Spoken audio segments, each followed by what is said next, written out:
Sugatan ng isang binatilyo matapos aksidenteng mabaril ang sumpak ng 5 taong gulang na kalaro ng kanyang kapatid. Balitang hatid ni Kay Butastas ng GMA Bicol.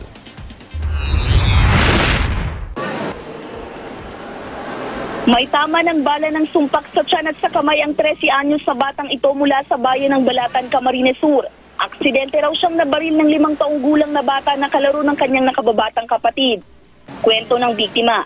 Nagpapasok umano ng 5 kalaro ang kanyang nakababatang kapatid sa kanilang bahay nitong Biyernes nang mangyari ang insidente. Pinaglaruan umano ng kalaro ng kanyang kapatid ang sumpak na pagmamayari ng kanilang tatay. Nang bigla itong pumutok at tinamaan siya. Bukod sa tiyan at kamay, mahigit 50 tama ng pellets din ang tumama sa kaliwang braso ng binatilyo. Nagpapagaling na siya sa ngayon sa isang ospital. Maging ang 5 taong gulang na bata, nagtamo din ng ilang tama.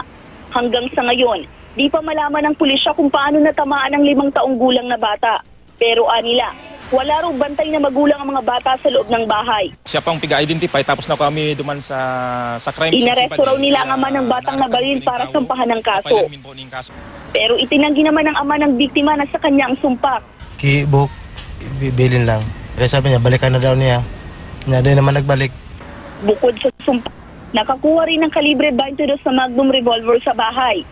Sasampahan ng pulisya ang ama ng biktima ng reklamong reckless imprudence resulting in physical injury.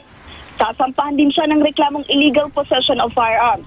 Hindi nagbigay ng pahayag ang iba pa nilang kaanak. Kay Butastas, GMA News.